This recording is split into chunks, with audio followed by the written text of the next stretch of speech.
Hello, നമ്മുടെ പുതിയ വീഡിയോയിലേക്ക് എല്ലാവർക്കും സ്വാഗതം. അപ്പോൾ ഇന്ന് എനിക്ക് ക്ലാസ് ഒന്നുമില്ല കേട്ടോ. ഇന്ന് ഹെയർ കട്ടിൻ്റെ ദിവസമാണ്. അപ്പം ഞങ്ങളെല്ലാവരും കൂടി കാക്കനാട് പോവാണ്.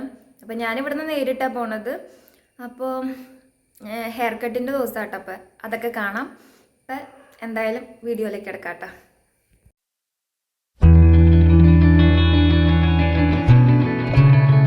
അങ്ങനെ ഞാൻ കാക്കനാട് എത്തിയിട്ടാ.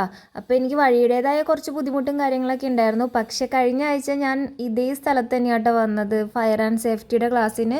അപ്പോൾ ആ സ്റ്റോപ്പിൽ തന്നെയാണ് ഇറങ്ങിയത്. പിന്നെ ഗൂഗിൾ മാപ്പ് നോക്കിയപ്പോൾ കുറച്ചും കൂടി മുന്നോട്ടേക്ക് നടന്നാൽ ഞാൻ പോകേണ്ട സ്ഥലമാവും എന്ന് കാണിക്കണ്ടായിരുന്നു.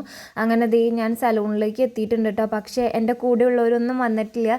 അവരൊക്കെ എടപ്പള്ളി തന്നെയാണ് സ്റ്റേ ചെയ്യണത്. അവരുടെ വീട് പല സ്ഥലങ്ങളിലാണെങ്കിലും അവരിപ്പോൾ ഹോസ്റ്റലിൽ നിൽക്കുന്നത് എടപ്പള്ളിയിലാട്ടോ. അതുകൊണ്ട് തന്നെ അവർക്ക് ആ ടൈം ആവുമ്പോൾ ഇറങ്ങിയാൽ മതിയല്ലോ. പക്ഷേ എനിക്ക് വളരെ നേരത്തെ ഇറങ്ങണം, അല്ലെങ്കിൽ പിന്നെ കറക്റ്റ് ടൈമിൽ എത്താൻ പറ്റില്ല. നമ്മളോടൊരു ടൈം പറയുമ്പോൾ നമ്മൾ എന്തായാലും കറക്റ്റ് ടൈമിൽ എത്തണമല്ലോ.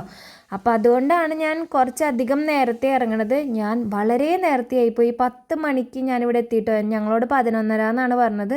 പക്ഷെ കുഴപ്പമുണ്ടായിരുന്നില്ല, ഞാൻ അകത്തൊക്കെ കയറിയിരുന്നു കേട്ടോ. അപ്പോൾ ഇതാണ് നമ്മുടെ സലൂൺ. ഇവിടെയാണ് ഞങ്ങളുടെ ഹെയർ കട്ട് പറഞ്ഞേക്കണത്. അപ്പോൾ ഇവിടെ ഇൻസ്റ്റിറ്റ്യൂട്ടിലെ എല്ലാവരെയും, അതായത് എല്ലാവരും എന്ന് പറഞ്ഞാൽ ഞങ്ങളുടെ ബാച്ചിലുള്ള എല്ലാവരെയും ഇങ്ങോട്ടേക്കാട്ടോ വിട്ടേക്കണത്. അപ്പം ഞാനിവിടെ പോസ്റ്റ് അടിച്ചിരിക്കുകയായിരുന്നു. എന്ത് ഹെയർ കട്ട് ചെയ്യും, അവരെന്തായിരിക്കും ചെയ്യാൻ പോണത്, എങ്ങനെയായിരിക്കും, എനിക്കതിനെക്കുറിച്ചൊന്നും യാതൊരു ഐഡിയ ഉണ്ടായിരുന്നില്ല. ഒന്നാമത്തെ എൻ്റെ തലമുടിക്ക് നീളം ഉണ്ടെങ്കിലും ഉള്ളില്ലാത്ത മുടിയാണ്, ഇങ്ങനെ ഊരി പോണ മുടി കേട്ടോ. അതിൻ്റെ ഒരു ടെൻഷൻ ഉണ്ടായിരുന്നു. പിന്നെ പുറത്ത് നല്ല മഴയായിരുന്നു കേട്ടോ. ഞാൻ വരുന്ന ടൈമിലൊന്നും മഴ ഉണ്ടായിരുന്നില്ല. ഞാൻ അകത്ത് കയറി കഴിഞ്ഞപ്പോൾ നല്ല മഴയായിരുന്നു. മഴ എന്ന് പറയാനല്ല, നല്ല അടാറ് മഴയായിരുന്നു കേട്ടോ. ആ ടൈം ആയപ്പോഴേക്കും നമ്മുടെ ഇൻസ്റ്റിറ്റ്യൂട്ടിലുണ്ടായിരുന്ന എൻ്റെ ബാച്ചിലുള്ള ബാക്കി എൻ്റെ ഫ്രണ്ട്സൊക്കെ വന്നിട്ടുണ്ടായിരുന്നു കേട്ടോ. അപ്പോൾ അവരും ഇങ്ങനെ ഇരിക്കുകയാണ്. അവർക്കും ഒരു ടെൻഷനൊക്കെ ഉണ്ടായിരുന്നു. അപ്പോൾ കുറച്ച് നേരം കഴിഞ്ഞ് കഴിഞ്ഞപ്പോൾ നമ്മുടെ ക്യാമറാമാനും പിന്നെ ഈ ചേട്ടൻ വരാൻ വേണ്ടിയാണ് വെയിറ്റ് ചെയ്തിരുന്നത്. അപ്പോൾ ഓരോരുത്തരെയായിട്ട് വിളിച്ച് നമ്മുടെ ഹെയർ എങ്ങനെ കട്ട് ചെയ്യണം അങ്ങനെ കുറേ കാര്യങ്ങളൊക്കെ പറഞ്ഞു തന്നു കേട്ടോ. പിന്നെ എൻ്റെ ഹെയറിൽ കുറച്ച് ഡാമേജൊക്കെ ഉണ്ടായിരുന്നു. എനിക്കങ്ങനെ ഹെയർ ഒന്നും കറക്റ്റായിട്ട് നോക്കാനൊന്നും പറ്റിയില്ല. പിന്നെ ഞാൻ വെട്ടിയിട്ട് തന്നെ 1.5 വർഷമായി എന്ന് തോന്നുന്നു. അത്രയ്ക്കായി, 1.5 അല്ല 2 വർഷത്തോളം ആയി എന്ന് തോന്നുന്നു. അപ്പോൾ ഓരോരുത്തരായിട്ട് ഹെയർ വാഷ് ചെയ്യാനൊക്കെ കൊണ്ടുപോയിട്ടോ. അങ്ങനെ എൻ്റെയും ഹെയർ വാഷിംഗ് ഒക്കെ കഴിഞ്ഞിട്ട് ഇനി കട്ട് ചെയ്യാൻ പോകട്ടോ. അപ്പോൾ എൻ്റെ ഫെദറാണ് അവർ ചൂസ് ചെയ്തത്, അവരെനിക്ക് സജസ്റ്റ് ചെയ്തത്. അപ്പോൾ ഓക്കെ, ഞാൻ ഓക്കെ പറഞ്ഞു. പക്ഷേ എനിക്ക് വെട്ടി ഇതാട്ടോ എൻ്റെ ആ ഒരു ലുക്ക്. പക്ഷേ എനിക്ക് വെട്ടി വന്നു കഴിഞ്ഞപ്പോൾ നീളം വളരെ കുറവായതുപോലെ എനിക്ക് ഫീലായി.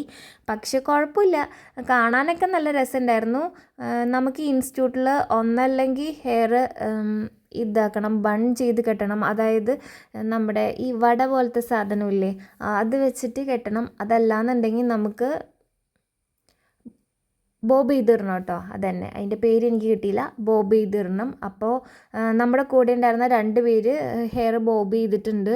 പക്ഷേ എനിക്ക് അത്രയും ലോങ് ഉള്ളതുകൊണ്ട് തന്നെ ബോബ് ചെയ്തിടാൻ എനിക്ക് താല്പര്യം ഉണ്ടായിരുന്നില്ല. പിന്നെ വെട്ടി വന്നു കഴിഞ്ഞപ്പോൾ ഇനിയും മാഡം പറയുമോ, ഇനി ഇത് ഇത്ര പറ്റില്ല, ബോബ് ചെയ്തിടണം എന്ന് പറയുമോ എന്നുള്ളൊരു പേടി എനിക്കുണ്ടായിരുന്നു കേട്ടോ. പിന്നെ എന്തെങ്കിലും ആവട്ടെ എന്ന് വിചാരിച്ചു. അങ്ങനെ അവർ നമ്മുടെ ഫോട്ടോസൊക്കെ എടുത്തു കേട്ടോ. ബിഫോർ ആഫ്റ്റർ ഫോട്ടോസൊക്കെ എടുത്തിട്ടുണ്ട്. ഹെയർ കട്ടിന് മുമ്പും പിമ്പുള്ള ഫോട്ടോസൊക്കെ എടുത്തിട്ടുണ്ട് കേട്ടോ. അങ്ങനെ ഇതിപ്പോൾ ഈ കാണുന്നത് ഈ പ്രഹസനമൊക്കെ ഈ ഫോട്ടോഷൂട്ട് മീൻസ് ഫോട്ടോസ് എടുക്കണതിൻ്റെ ഒരു ഇതാട്ടോ. അങ്ങനെ ഞങ്ങൾ അവിടെ നിന്ന് ഇറങ്ങി ബസ്സിൽ കയറി. അപ്പം നമ്മുടെ വീഡിയോ ഇത്രേ ഉള്ളൂ കേട്ടോ. അപ്പോൾ അടുത്ത ദിവസം വേറെ വീഡിയോ ആയിട്ട് കാണാം. അപ്പോൾ എല്ലാവർക്കും ടാറ്റ.